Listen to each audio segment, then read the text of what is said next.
Hi all, welcome to Entri P S C. എൻ്റെ പേര് Alex അപ്പച്ചൻ. നമ്മളുടെ ഓണം എല്ലാം കഴിഞ്ഞതിന് ശേഷം കേരള പി എസ് സി വളരെ സന്തോഷം തരുന്ന ഒരു ന്യൂസാണ് നമുക്ക് തരുന്നത്. കേരള അഡ്മിനിസ്ട്രേറ്റീവ് ട്രൈബ്യൂണൽ നോട്ടിഫിക്കേഷൻ എന്ന് വന്നിട്ടുണ്ടായിരുന്നു. Category number 269/2025. നമ്മളുടെ ഡിഗ്രി തല എക്സാംസിന് പ്രിപ്പയർ ചെയ്യുന്ന ആസ്പിരൻസിന്, പ്രത്യേകിച്ച് നമ്മുടെ ഏജ് ലിമിറ്റ് ഒക്കെ കഴിയാൻ പോകുന്ന 36 വയസ്സൊക്കെ ആകുന്ന ആൾക്കാർക്ക് വളരെയധികം ആശ്വാസം പകരുന്ന ഒരു ന്യൂസാണത്. നമുക്ക് അറിയാവുന്നതുപോലെ SBCID എന്ന് പറയുന്ന ഒരു തസ്തികയിലേക്കുള്ള പ്രിലിമിനറി എക്സാമിനേഷൻ ഇതുവരെ വന്നിട്ടില്ല. അപ്പോൾ അതേപോലെ തന്നെ നമുക്ക് നവംബറിൽ നമുക്ക് യൂണിവേഴ്സിറ്റി അസിസ്റ്റന്റിന്റെ ഒരു നോട്ടിഫിക്കേഷൻ വരാനുള്ള ചാൻസ് ഉണ്ട്. അതുപോലെ തന്നെ കമ്പനി ബോർഡ് എക്സാമിനേഷൻ നമുക്ക് എക്സ്പെക്ട് ചെയ്യാം അടുത്ത വർഷത്തേക്ക്. അപ്പോൾ അങ്ങനെ ഒരു 2-3 തസ്തികകളിലേക്കുള്ള എക്സാമുകൾ നടക്കുമ്പോൾ അതിനിടയിൽ നമുക്കൊരു ബോണസായിട്ടാണ് ഈ പറയുന്ന ഒരു അഡ്മിനിസ്ട്രേറ്റീവ് ട്രൈബ്യൂണൽ നോട്ടിഫിക്കേഷൻ വന്നിരിക്കുന്നത്. 3 വർഷത്തിന് ശേഷമാണ് ഈ ഒരു എക്സാമിന്റെ ഒരു നോട്ടിഫിക്കേഷൻ വന്നിരിക്കുക. 2022 നമുക്ക് അവസാനം ഈ ഒരു അഡ്മിനിസ്ട്രേറ്റീവ് ട്രൈബ്യൂണൽ റിക്രൂട്ട്മെന്റ് വന്നിട്ടുള്ളത്. അപ്പോൾ ഇതിന്റെ കാലാവധി ഇപ്പോൾ 2026 പകുതിയോടുകൂടി അവസാനിക്കും. അത് അവസാനിച്ചു കഴിഞ്ഞാൽ നമുക്ക് ആ ഒരു സമയത്തേക്ക് തന്നെ നെക്സ്റ്റ് നമ്മുടെ റിക്രൂട്ട്മെന്റ് വന്നിരിക്കുകയാണ്. നമ്മുടെ നോട്ടിഫിക്കേഷൻ ഉള്ള വിവരപ്രകാരം 2025 ഓഗസ്റ്റ് 30 മുതൽ 2025 ഒക്ടോബർ 3 വരെയുള്ള സമയത്ത് നമുക്ക് ഇതിലേക്ക് ആപ്ലിക്കേഷൻസ് സമർപ്പിക്കാം. ഇനി നമ്മുടെ വേക്കൻസീസ് നോക്കുകയാണെങ്കിൽ ആന്റിസിപ്പേറ്റഡ് ആയിട്ടുള്ള വേക്കൻസീസ് മാത്രമേ അവിടെ അവർ പറഞ്ഞിട്ടുള്ളൂ. അല്ലാതെ കൃത്യമായിട്ട് ഇത്ര എക്സാക്ട് നമ്പർ പറഞ്ഞിട്ടില്ല. ആന്റിസിപ്പേറ്റഡ് വേക്കൻസീസ് എന്ന് മാത്രമേ പറഞ്ഞിട്ടുള്ളൂ. ഇനി നമുക്ക് ഈ ഒരു ഇതിന്റെ ഒരു റിസൾട്ട് അല്ലെങ്കിൽ ഇതിന്റെ ഒരു റാങ്ക് ലിസ്റ്റ് 1 വർഷം മുതൽ 3 വർഷം വരെ കാലാവധി ഉള്ളതാണ്. 2022 കേരള അഡ്മിനിസ്ട്രേറ്റീവ് ട്രൈബ്യൂണൽ എക്സാം വന്നിട്ടുള്ളത്. ഏതാണ്ട് 10 വേക്കൻസീസ് ആയിരുന്നു ആ സമയത്ത് പറഞ്ഞത്. ഏതാണ്ട് 993 പേരോളം റാങ്ക് ലിസ്റ്റ് ഉള്ളവരിൽ ഏതാണ്ട് 36 കാൻഡിഡേറ്റ്സിനെ അഡ്വൈസ് വന്നിട്ടുണ്ട്. 2025 ജൂൺ 9 വരെയുള്ള ഒരു ഒരു വിവരം അനുസരിച്ച് 36 പേർക്കാണ് അഡ്വൈസ് വന്നിരിക്കുന്നത്. അപ്പോൾ ഒരു നിസ്സാരമല്ലാത്ത ഒരു നമ്പർ ഓഫ് വേക്കൻസീസ് നമുക്ക് ഇതിനകത്ത് എക്സ്പെക്ട് ചെയ്യാം. ഇനി നമുക്ക് ഇവരുടെ ഈ ഒരു ഉദ്യോഗ തലത്തിലേക്ക് വേണ്ട ക്വാളിഫിക്കേഷൻസ് ഏതൊക്കെയാണെന്ന് നമുക്ക് നോക്കാം. ഏറ്റവും പ്രധാനമായിട്ട് ഡിഗ്രി പാസ്സായ എല്ലാവർക്കും ഇതിനകത്ത് അപ്ലൈ ചെയ്യാം എന്നുള്ളതാണ് ഹൈലൈറ്റ്. ഡിഗ്രി പാസ് ചെയ്ത എല്ലാവർക്കും. ഇവിടെ നമ്മളുടെ നോട്ടിഫിക്കേഷൻ ആരെങ്കിലും വായിച്ചിട്ടുണ്ടെങ്കിൽ അതിൽ ഡിസൈറബിൾ ഡിഗ്രി ഇൻ ലോ എന്ന ഒരു പദം അവിടെ സൈഡിൽ നമ്മൾ കാണാം. ഇത് കണ്ടിട്ട് ആരും തെറ്റിദ്ധരിക്കണ്ട. നിങ്ങൾക്ക് ഡിഗ്രി ഉണ്ടെങ്കിൽ കുറച്ചും കൂടെ നല്ലതാണ് എന്ന് ഒന്ന് മെൻഷൻ ചെയ്തിട്ട് മാത്രമേ ഉള്ളൂ. അതിന് നമ്മളുടെ എക്സാമുമായിട്ടോ എക്സാമിലെ മാർഗുമായിട്ടോ സെലക്ഷനുമായിട്ടോ യാതൊരു ബന്ധമില്ല. ഡിഗ്രി ഏത് ഡിഗ്രിയുള്ള നമ്മുടെ അംഗീകൃത സർവകലാശാലയിൽ നിന്നുള്ള ഒരു നല്ല അംഗീകൃത ഡിഗ്രി ഉള്ള ആർക്കും ഇതിൽ അപ്ലൈ ചെയ്യാം. നിങ്ങളുടെ പ്രിലിമിനറി എക്സാമിനേഷൻ്റെ മെയിൻസിൻ്റെ മാർക്ക് അനുസരിച്ചിട്ടായിരിക്കും നിങ്ങൾക്ക് റിക്രൂട്ട്മെന്റ് ഇവിടെ നടക്കുക. അപ്പം ഇത് കണ്ടിട്ട് ആരും തെറ്റിദ്ധരിക്കേണ്ട. ഡിഗ്രി ഇൻ ലോ ഡിസൈറബിൾ അത് കൊള്ളാം എന്ന് മാത്രം ഫീസ് ഒന്ന് പറഞ്ഞിട്ടേ ഉള്ളൂ. അത് മാൻഡറ്ററി അല്ല. അതിന് യാതൊരു പങ്കും നിങ്ങളുടെ റിക്രൂട്ട്മെന്റിൽ വരുന്നുമില്ല. ഇനി നമ്മുടെ ഏജ് ക്രൈറ്റീരിയ എന്താണെന്ന് നോക്കാം. ഇപ്പോൾ ഉള്ള ഒരു നമ്മുടെ ഒരു കാൽക്കുലേഷൻ അനുസരിച്ച് 1989 ജനുവരി 2-നും 2007 ജനുവരി 1-നും ഇടയിൽ ആ 2 തീയതികളും ഉൾപ്പെടെയുള്ള ഡേറ്റ്സിൽ ആ ഒരു കാലാവധിയിൽ ജനിച്ചിട്ടുള്ള ആൾക്കാർക്കായിരിക്കും അപ്ലൈ ചെയ്യാൻ വേണ്ടിയിട്ടുള്ള ഒരു ഒരു ഓപ്പർച്യൂണിറ്റി ഉള്ളത്. എന്ന് പറഞ്ഞാൽ 18 വയസ്സിനും 36 വയസ്സിനും ഇടയിലുള്ള ആൾക്കാർ. നമ്മൾ നോക്കുമ്പോൾ നമ്മളുടെ SC/ST OBC കമ്മ്യൂണിറ്റികൾക്ക് പ്രത്യേകം സ്റ്റാൻഡേർഡ് റിലാക്സേഷൻസ് ഉണ്ടാകും. SC/ST കമ്മ്യൂണിറ്റിക്ക് 5 വർഷവും OBCക്ക് 3 വർഷമാണ് സ്റ്റാൻഡേർഡ് ആയിട്ടുള്ള റിലാക്സേഷൻ വരിക. ഇനി നമുക്ക് ഈ ഇതിന്റെ ഒരു സെലക്ഷനിൽ ഏതാണ്ട് ഒരു 4% റിസർവേഷൻ നമ്മളുടെ ഡിഫറൻ്റ്ലി ഏബിൾ ആയിട്ടുള്ള ആൾക്കാർക്ക് പ്രത്യേകം ലഭിക്കുന്നുണ്ട്. അതും കൂടെ നമ്മൾ ഇതിനകത്തൊന്ന് നോക്കേണ്ടതായിട്ടുണ്ട്. ഇനി പേ സ്കെയിൽ എങ്ങനെയായിരിക്കും? ഒരു നല്ല ഒരു ബമ്പർ ലോട്ടറിയാണ്. കാരണം ഏതാണ്ട് 39,300 രൂപ മുതൽ 83,000 രൂപ വരെയുള്ള ഒരു വലിയ ഒരു പാക്കേജാണ് നമുക്ക് സാലറി പാക്കേജ് ആയിട്ട് ലഭിക്കുക. 2022 നമ്മുടെ ഏറ്റവും ലാസ്റ്റ് അഡ്മിനിസ്ട്രേറ്റീവ് ട്രൈബ്യൂണൽ അസിസ്റ്റന്റ് റിക്രൂട്ട്മെന്റിൽ ഉണ്ടായിരുന്നത് 27,800 തൊട്ട് 59,400 രൂപയുടെ ഒരു സാലറി പാക്കേജ് ആയിരുന്നു. അതിൽ നിന്നും വളരെയധികം ഏതാണ്ട് 41% ഒരു ഹയർ സ്റ്റാർട്ടിംഗ് പേ ആണ് ഒരു പേ സ്കെയിലായിട്ട് നമുക്ക് ലഭിക്കുക.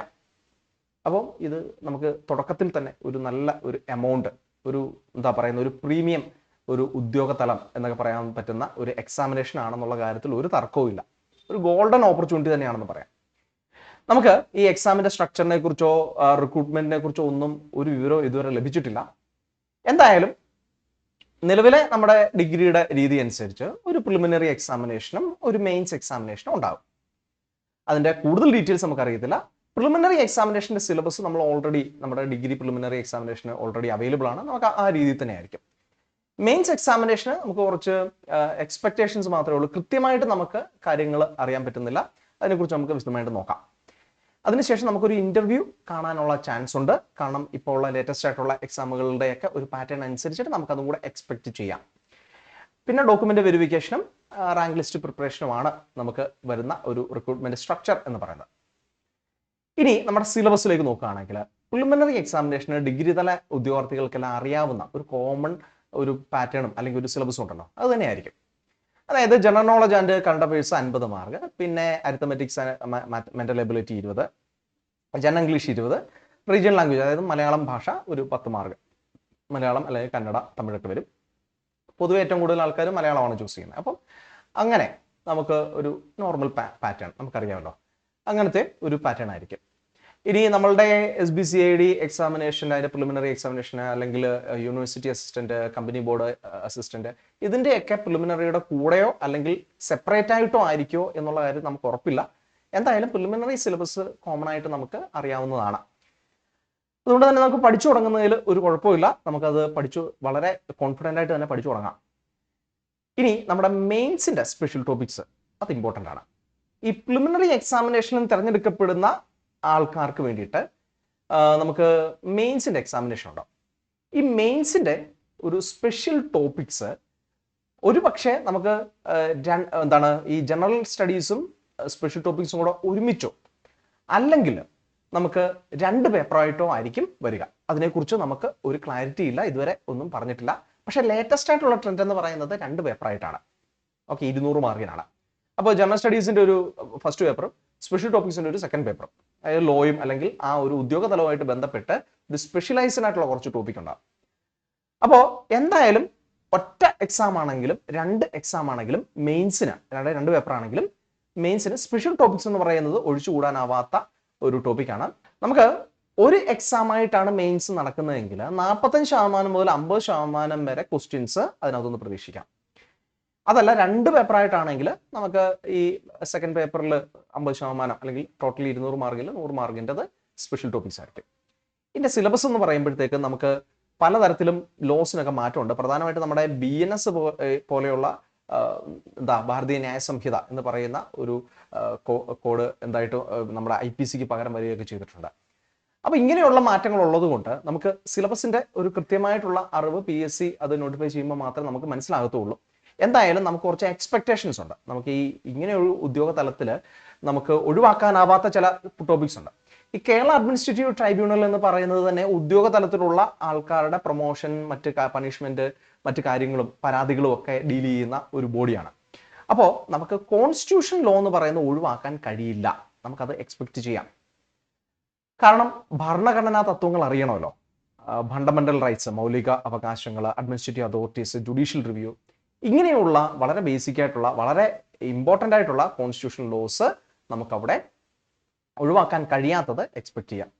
അഡ്മിനിസ്ട്രേറ്റീവ് ലോസ് എന്ന് പറയുമ്പോൾ service laws, administrative tribunals, right to information തുടങ്ങുന്ന കാര്യങ്ങളാണ്. വിവരാവകാശ നിയമം, അതുപോലെ തന്നെ ഈ അഡ്മിനിസ്ട്രേറ്റീവ് ട്രൈബ്യൂണൽസ് കോൺസ്റ്റിറ്റ്യൂട്ട് ചെയ്യുന്ന നിയമമുണ്ട്. അതിൽ പ്രധാനമായിട്ടുള്ളത് ഇതാ അഡ്മിനിസ്ട്രേറ്റീവ് ട്രൈബ്യൂണൽ ആക്ട് 1985. അതായത് കേരള അഡ്മിനിസ്ട്രേറ്റീവ് ട്രൈബ്യൂണലും ഈ പല സംസ്ഥാനങ്ങളിലുള്ള അഡ്മിനിസ്ട്രേറ്റീവ് ട്രൈബ്യൂണൽസും എസ്റ്റാബ്ലിഷ് ചെയ്തിരിക്കുന്ന ഈ ഒരു നിയമത്തിന്റെ കേന്ദ്ര നിയമത്തിന്റെ പശ്ചാത്തലത്തിലാണ്. അതുകൊണ്ട് തന്നെ ഈ നിയമത്തെക്കുറിച്ച് എന്തായാലും ചോദിക്കാതെ അവർക്ക് സ്പെഷ്യൽ ടോപ്പിക്സ് സെറ്റ് ചെയ്യാൻ വേണ്ടി പറ്റത്തില്ല. അപ്പൊ അതെന്തായാലും നമുക്ക് ഉറപ്പിക്കാം. ഇനി നമുക്ക് ക്രിമിനൽ ലോസ് നോക്കുകയാണെങ്കിൽ ഭാരതീയ ന്യായ സംഹിത നമ്മുടെ IPCക്ക് പകരം നമ്മൾ ഇപ്പം റിവൈസ് ചെയ്തിട്ടുള്ള കോഡാണ്, പീനൽ കോഡാണ്. അതുപോലെ തന്നെ ക്രിമിനൽ ലോയിൽ നമ്മളുടെ CRPC പ്രൊസീജിയർ, അതുകൂടാതെ ക്രിമിനൽ ജസ്റ്റിസ് സിസ്റ്റം തുടങ്ങുന്നവ നമുക്ക് നോക്കേണ്ടതായിട്ടുണ്ട്. കാരണം ഇത് നീതിന്യായ വ്യവസ്ഥ കൈകാര്യം ചെയ്യാൻ വേണ്ടിയിട്ടുള്ള ഒരു ഇൻസ്റ്റിറ്റ്യൂഷനാണ് ഈ അഡ്മിനിസ്ട്രേറ്റീവ് ട്രൈബ്യൂണൽ എന്ന് പറയുന്നത്. അതുകൊണ്ടാണ് നമ്മൾ ഈ നിയമങ്ങൾ പഠിക്കേണ്ടത്. സിവിൽ ലോ എന്ന് പറയുമ്പോഴത്തേക്ക് കോൺട്രാക്ട് ലോ ഉണ്ട്, ടോർട്ട് ലോ ഉണ്ട്. ഇത് കൂടാതെ സിവിൽ പ്രൊസീജിയർ CPC എന്ന് പറയുന്ന സിവിൽ പ്രൊസീജിയർ കോഡും കൂടെ നമ്മൾ പഠിക്കേണ്ടതായിട്ട് വരും. എന്തായാലും ആദ്യം പറഞ്ഞ ഈ രണ്ട് കാര്യങ്ങൾ എന്തായാലും ഒഴിവാക്കാൻ വേണ്ടി കഴിയത്തില്ല. അത് അങ്ങനെ ഒഴിവാക്കിക്കൊണ്ട് സ്പെഷ്യൽ ടോപ്പിക്സ് വരാനും ചാൻസ് കുറവാണ്. അങ്ങനെ വരുത്തേയില്ല. നമുക്ക് ഏതാണ്ട് ഉറപ്പിക്കാം. കോൺസ്റ്റിറ്റ്യൂഷണൽ നിയമങ്ങളും അതേപോലെ തന്നെ അഡ്മിനിസ്ട്രേറ്റീവ് ലോസ്, അതിൽ തന്നെ ഇത് അഡ്മിനിസ്ട്രേറ്റീവ് ട്രൈബ്യൂണൽ ആക്ട് 1985 നമുക്ക് എക്സ്പെക്ട് ചെയ്യാവുന്ന ടോപ്പിക്സ് ആണ് സ്പെഷ്യൽ ടോപ്പിക്സിൽ. അപ്പൊ നമുക്ക് ഇതൊക്കെ ഈ പറയുന്ന ഭാഗങ്ങളൊക്കെ ഇപ്പൊ തന്നെ അപ്പൊ നമ്മൾ പ്രിലിമിനറി എക്സാമിനേഷൻ നമ്മുടെ കോൺസ്റ്റിറ്റ്യൂഷൻ പഠിക്കുന്നുണ്ടല്ലോ, അപ്പം സിവിക്സും പഠിക്കുന്നുണ്ട്, പൊളിറ്റിയും പഠിക്കുന്നുണ്ട്. അപ്പൊ അതിൽ നമുക്ക് ഈ പറയുന്ന കാര്യങ്ങൾക്കൊക്കെ ഇമ്പോർട്ടൻ്റ് ആയിട്ട് ഒരു പ്രാധാന്യം കൊടുത്തുകൊണ്ട് പഠിക്കുന്നത് നല്ലതായിരിക്കും. അതേപോലെ തന്നെ ഇത് അഡ്മിനിസ്ട്രേറ്റീവ് ട്രൈബ്യൂണൽ ആക്ട് ഒക്കെ നമുക്ക് മെയിൻസുമായിട്ട് ബന്ധപ്പെട്ട് ഇപ്പോഴൊക്കെ പഠിച്ചു തുടങ്ങിയാൽ നന്നായിരിക്കും. നമുക്കിനി കട്ട് ഓഫ് എക്സ്പെക്ട് ചെയ്യാവുന്നത് പ്രിലിമിനറി എക്സാമിനേഷന് നമ്മുടെ ഏറ്റവും അടുത്ത കാലഘട്ടത്തിലെ നമ്മുടെ എക്സാംസ് ഒക്കെ പരിശോധിക്കുമ്പോഴത്തേക്ക് ഏതാണ്ട് 45 മാർക്കിനും 55 മാർക്കിനും ഇടയിലാണ് കട്ട് ഓഫ് വരിക എന്ന് കാണാം. നമുക്ക് ഇത് കോമ്പറ്റീഷൻ കൂടിക്കൂടി വരികയാണ്. കോമ്പറ്റീഷൻ കുറയുമെന്ന് ആരും പ്രതീക്ഷിക്കേണ്ട. അതുകൊണ്ട് തന്നെ നമുക്കൊരു 55 മാർക്ക് ഉറപ്പിച്ചേ പറ്റൂ.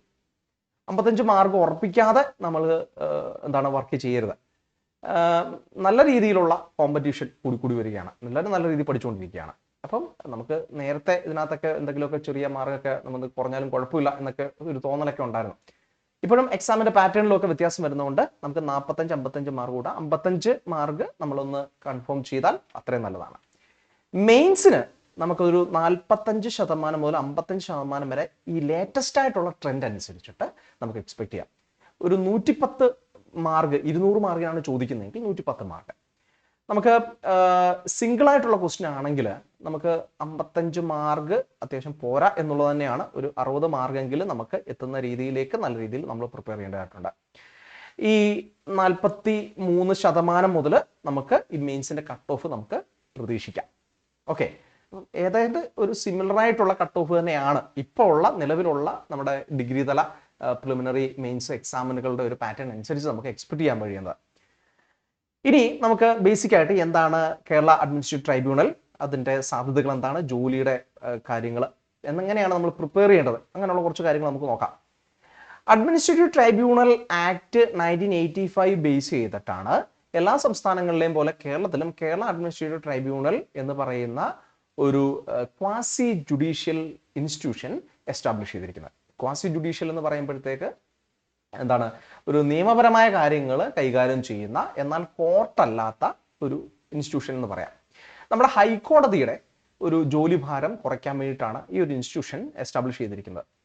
അപ്പൊ ഇവിടെ നമ്മുടെ കേരള ഗവൺമെന്റ് കീഴിലുള്ള ഉദ്യോഗസ്ഥരുടെ പെൻഷൻ, നമ്മളുടെ പണിഷ്മെന്റ്, പ്രൊമോഷൻസ്, പെൻഷൻ അല്ല, ഇങ്ങനെയുള്ള പല കാര്യങ്ങൾ, ഇത് ഒന്ന് അതുമായിട്ട് ബന്ധപ്പെട്ട പരാതികളും അതിന്റെ വാദഗതികളും മറ്റ് ശിക്ഷകളും മറ്റു കാര്യങ്ങളും ഒക്കെ അതിൽ ഒരു വിധി പറയാൻ വേണ്ടിയിട്ടാണ് കേരള അഡ്മിനിസ്ട്രേറ്റീവ് ട്രൈബ്യൂണൽ എസ്റ്റാബ്ലിഷ് ചെയ്തിരിക്കുന്നത്.